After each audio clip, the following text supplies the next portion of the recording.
Jangan lupa subscribe YouTube channel Metro TV News dan jangan lupa nyalakan notifikasinya. Pemirsa, Komnas HAM batal memeriksa Irjen Pol Verdi Sambo hari ini karena alasan pemeriksaan perdana penyidik terhadap Sambo sebagai tersangka. Komnas HAM pun masih menduga adanya upaya menghalangi proses penyidikan atau obstruction of justice dalam kasus Brigadir Yosua. Selengkapnya akan disampaikan rekan Marcelina Tumondo langsung dari Komnas HAM Jakarta. Marcel, apa sebetulnya yang ingin didalami oleh Komnas HAM melalui pemeriksaan Irjen Pol Verdi Sambo?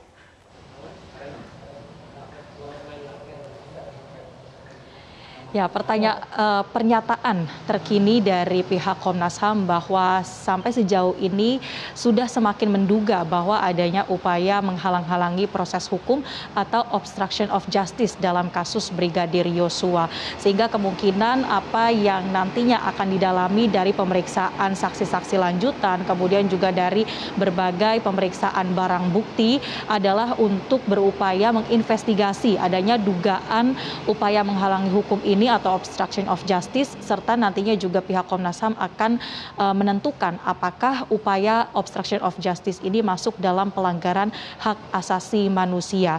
Terkait dengan pemeriksaan Irjen Pol Verdi Sambo yang batal hari ini, dinilai oleh pihak Komnas HAM tidak menjadi penghalang untuk terus melakukan kinerja dari Komnas HAM yang sampai saat ini masih mengumpulkan dan juga menyusun berkas-berkas terkait hasil pemeriksaan sejauh ini untuk membuat kasus dari Brigadir Yosua ini semakin terang benderang.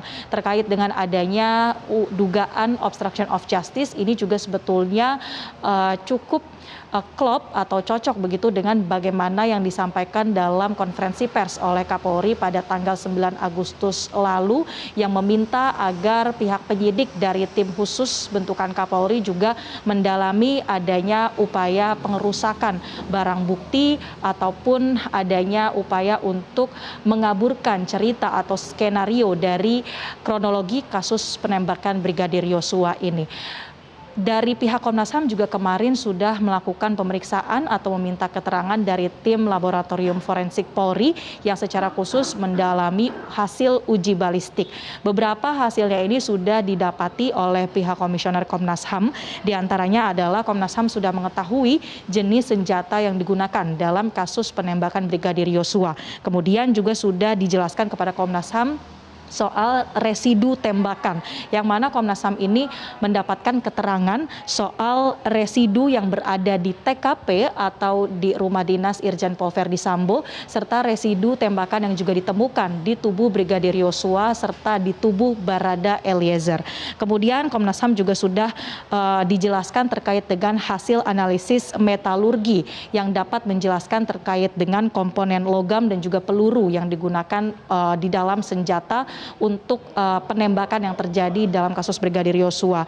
Selain mendalami terkait dengan uji balistik, pihak Komnas HAM juga sudah mendapatkan adanya 5 tambahan dekoder atau rekaman CCTV, kemudian juga mendapatkan tambahan telepon genggam terkait dengan kasus Brigadir Yosua ini yang bisa terus didalami oleh pihak Komnas HAM.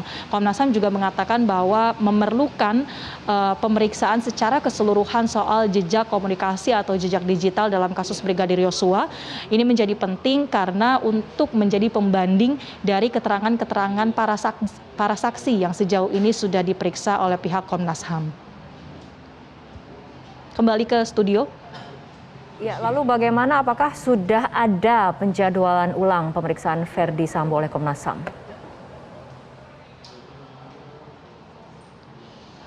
Sampai sejauh ini kami masih menunggu apakah penjadwalan ulang terhadap Verdi Sambo ini sudah ditetapkan atau apakah Komnas HAM ini sudah mendapatkan persetujuan dari pihak penyidik tim khusus, karena sejauh ini atau tepatnya hari ini Verdi Sambo masih diperiksa oleh pihak tim penyidik terkait kapasitasnya sebagai tersangka dalam kasus penembakan atau pembunuhan Brigadir Yosua. Kami masih menantikan apakah ini akan digelar bersamaan dengan adanya agenda pemeriksaan dari Putri Chandrawati yang juga diharapkan oleh Komnas HAM ini bisa dilakukan dalam waktu dekat. Sebagaimana disampaikan oleh Ketua Komnas HAM, Ahmad Taufan Damanik bahwa sebetulnya pemeriksaan terhadap Putri Chandrawati ini dijadwalkan pada hari Jumat besok.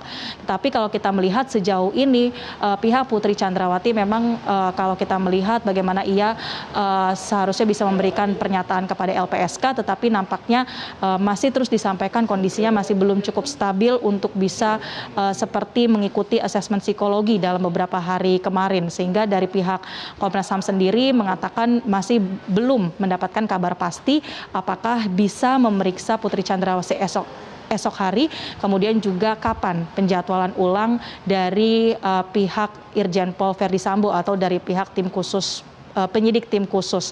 Kita masih nantikan terkait dengan update perkembangan pemeriksaan terhadap Irjen Pol Verdi Sambo oleh Komnas HAM. Demikian, kembali ke studio. Baik, Marcelina Tumudo, terima kasih atas laporan Anda dari